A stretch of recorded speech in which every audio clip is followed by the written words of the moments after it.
Hey guys, alright? Welcome everyone.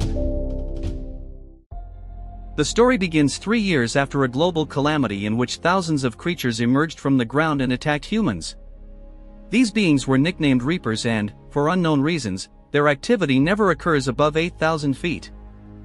The few humans who survived are those who were above that line or managed to get there quickly. One of them is a boy named Hunter, who lives in a community high in the Rocky Mountains. Today, he is secretly venturing below the limit.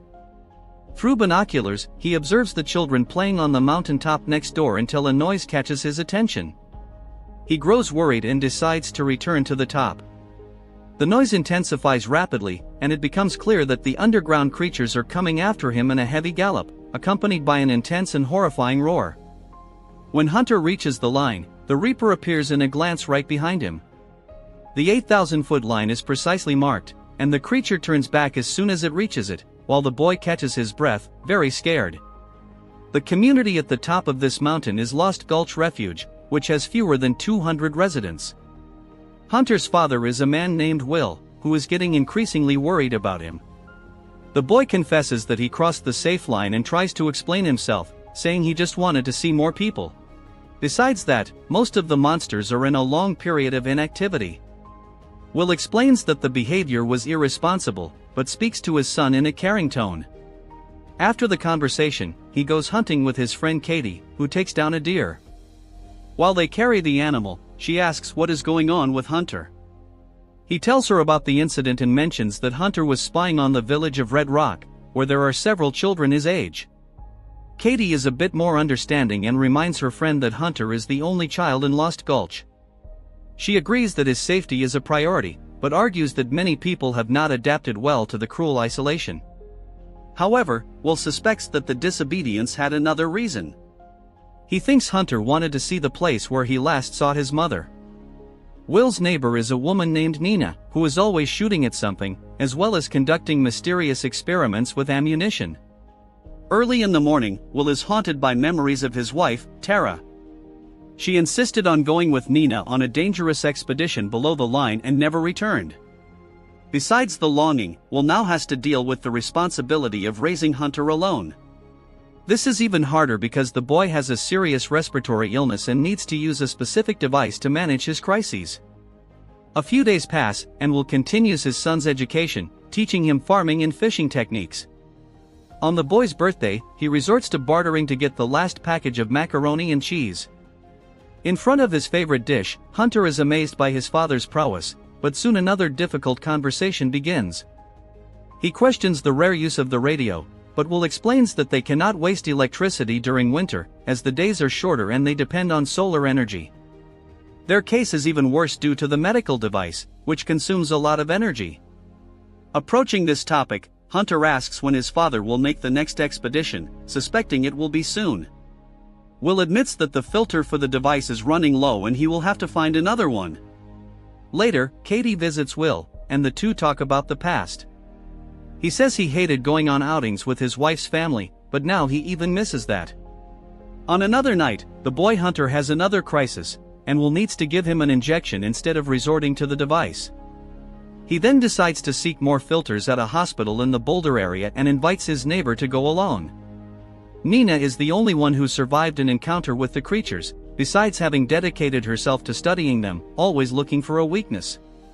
The previous year, she took Tara on an expedition to her old laboratory, promising to return with a solution.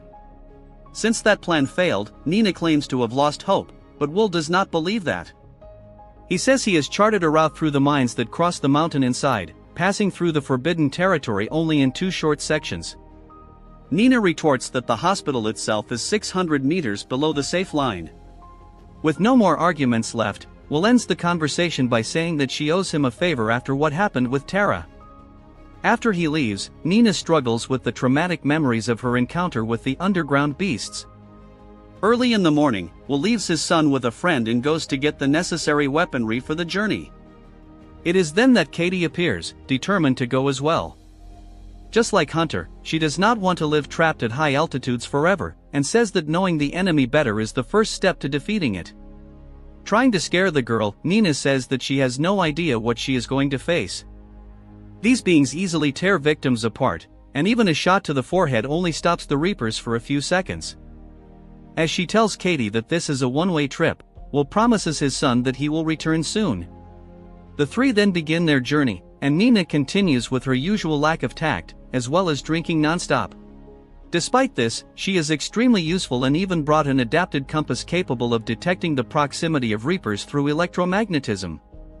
Arriving at the fearsome boundary, she consults the device before crossing the line, verifying that there are none of the creatures around. Upon finding some military vehicles, Will decides to search them for ammunition or anything useful. He is impressed by Katie's familiarity with heavy weapons, to which she simply replies that she grew up in Texas. Nina begins to delay the schedule due to yet another one of her experiments. In response to Katie's complaints, she accuses the girl of being a useless burden and insinuates that she only came along because she is interested in Will. Losing her composure, Katie starts to punch her, and Will rushes in to break up the fight. Nina takes it all in stride, already used to irritating people to that extent. Moving on, the three are startled by the sound of whinnies in the middle of the forest, but then realize it is just a group of horses. The risky stretch is almost over when they arrive at a ski area called Alta Vista. There is a cable car that takes you to the top of the mountain, but the battery is unlikely to work after so long, and the walk takes only 10 minutes. But then Nina consults the compass and discovers that there is no time. In the midst of the vegetation, the sinister glow that the Reapers have at the tip of their tentacles can already be seen. Nina runs to the cable car, but Katie does not trust the battery and takes another direction. The two stop when the glow disappears, still suspicious of the quietness. Will begins to tinker with the generator, and then Katie spots the creature coming towards her. Not even her heavy arsenal is enough to take down the beast, and the horns re-emerge in the smoke after each explosion. Katie gives up on the counterattack and starts to run. The cable car operates, and the other two quickly settle into a cart. Knowing that she will not cross the line in time, Katie begins to climb one of the pillars of the structure while Will shoots at the Reaper, trying to stun it. He almost falls from the top when the creature shakes the support cable. At the top of the structure, Katie gathers her courage for the jump but miscalculates. She falls behind the cart and only does not crash to the ground because Will holds her hand. The entire structure begins to bend under the weight, but the cable car keeps moving forward, and Nina says they are almost there. Then the Reaper strikes the cables again, shaking the cart violently. The three plummet, hitting the ground just steps from the line. Running frantically, they cross the limit just in time and collapse on the other side. The Reaper halts its gallop without crossing the line, much to everyone's relief. They spend the night at the resort's hotel, and Nina even arranges for a fancy drink to toast another day of survival. Will starts to ask about her research, hoping to learn more about the Reapers. Confessing that she does not know much, Nina says the key is to understand what happened 3 years ago. These beings appeared simultaneously worldwide and did not attack any other living beings besides humans. They did not stop to eat or sleep until they had eliminated all the people within their reach. Suspecting that Nina is not saying everything she knows, Will recalls the conversation he had with Tara before the last trip to the laboratory. He pleaded with her not to go with Nina, saying she is the type of scientist who wants success at all costs. For that same reason, Tara believed she could save the world from the Reapers and refused to put her own safety above that chance. She also anticipated the issue of the filters and did not want to leave it until the last minute, as Will ended up doing now. The next day, the travelers arrive at the entrance of the mine, and Will explains the path. Hearing that the exit is a mere 7 meters from the limit, Nina begins to question this plan. She fears that the tunnels may not be perfectly straight and any variation in altitude could be fatal. Under pressure, Will eventually confesses that there is a short stretch below the line. The two become very angry with him, especially because the compass will not work inside the tunnel. Despite the protests, they decide to accompany him anyway. However, the three soon hit an unforeseen blockage and are forced to take a parallel tunnel that is almost entirely below the line. At the top of the staircase to the other level, Katie gets startled by a bat flying directly at her. Asking for a few minutes before facing the crossing, she shares about her last day before the apocalypse, revealing that she was beaten by her boyfriend. Nina reacts to this seriously, showing compassion for the first time. Will regrets interrupting the budding friendship but warns that they need to descend this staircase now. Down below, they try to control their fear to keep their breathing steady, as the Reapers can detect carbon dioxide very quickly. This strategy lasts only until the first suspicious noise. Will asks the two to cover their flashlights, and as the tunnel goes dark, the illuminated tip of a tentacle becomes visible. Now the rush is inevitable, and the trio even gets lost, entering a dead end. As an abandoned cart blocks the passage for the huge beast for a few seconds, the trio curls up in a corner of the mine and holds their breath. A tentacle approaches them, inspecting every inch meticulously. Near suffocation, Will diverts the attention with a flare so the trio can breathe a little. Then Katie sees an opening in the wall, and they all rush there, crawling through the narrow passage. Unfortunately, the exit is no safer than the entrance, and there is a Reaper right next to them, waiting for them. Katie is hit in the chest by a tentacle that impales her, and Will is distraught seeing his friend being dragged into the darkness. With no time to mourn the loss, the two realize that the creature is already returning. Will runs for the nearest staircase, with Nina right behind him. The noises get louder and closer as they panic up the steps. Reaching the level above, Nina finds one of the exits and the two run outside. Will is surprised to see the scientist in tears, making the sign of the cross. Quickly returning to her normal personality, Nina explains that she is asking God for help for her revenge. Nearby, the two find a small abandoned ranch and decide to take a break to rest. Ironically, the available meal is macaroni and cheese.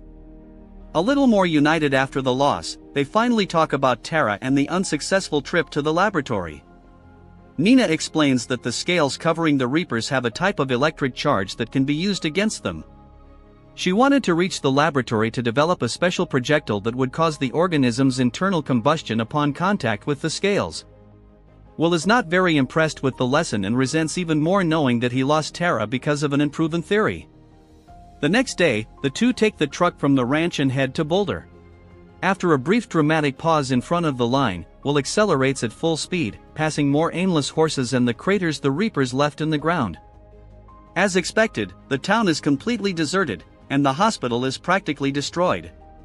Will cannot find the filters where he expected them to be, which causes the duo to waste more time searching. When he finally finds what he wanted, Nina is already shouting for him to hurry up, as a Reaper is very close. He fills the bag with filters, and they both run for the exit.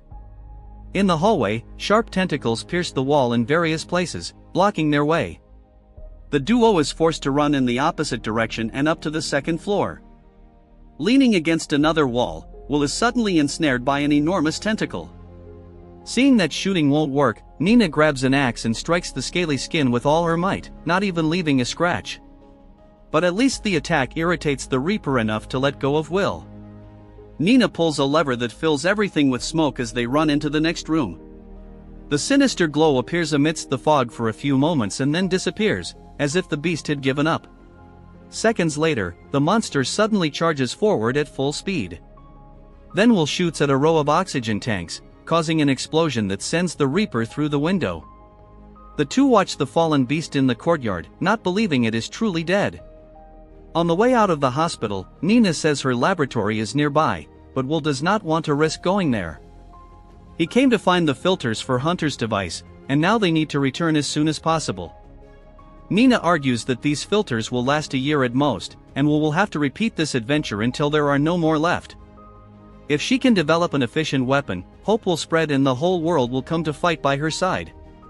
Will finds himself in the same situation Tara was in a year ago and surprises himself by agreeing with Nina. As they return to the truck, the Reaper begins to rise in the hospital courtyard. Arriving at the laboratory, Nina says she just needs 5 minutes. The compass does not indicate any threat nearby, but still, Will stays on guard. Seeing a photograph on Nina's old desk, he discovers that she had a husband and children.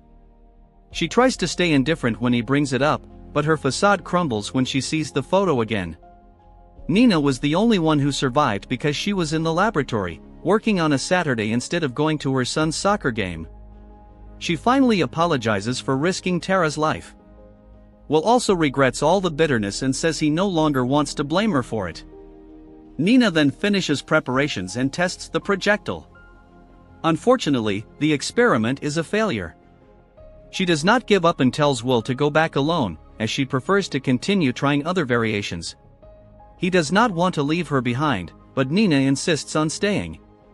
Her own car is still in the parking lot, and she can return by herself later. Will realizes he will not make her change her mind. Besides that, he does not want to risk staying below the line any longer, as Hunter will not survive if he does not return. As he leaves Boulder, she tests the second projectile, just as useless as the first. Not realizing that the compass needle is moving, she seems to have a sudden inspiration. Not even the sound of the Reaper's gallop interrupts her scientific fervor, and when the third projectile is ready, she decides to test it in a real situation where a monster approaches her. Meanwhile, a flat tire causes the truck to overturn on the road, just before reaching the line. Will loses consciousness for a moment and wakes up in despair. He struggles to unbuckle the seatbelt and then kicks out the windshield several times. He does not even need the compass to know that a Reaper is lurking, as the beast's characteristic sounds are already loud and close. Seen from above, Will appears extremely defenseless against the swift Reaper. He continues to climb the rest of the way with great effort, but then sees that there is a second Reaper between him and the line. To make matters worse, a third is approaching from the other side. Will is completely surrounded, and his chances of escape are minimal. It is then that Nina appears behind the Reaper and shoots it. The creature simply explodes into dust. The same happens to the other two when Nina angrily fires using her scientifically modified bullets.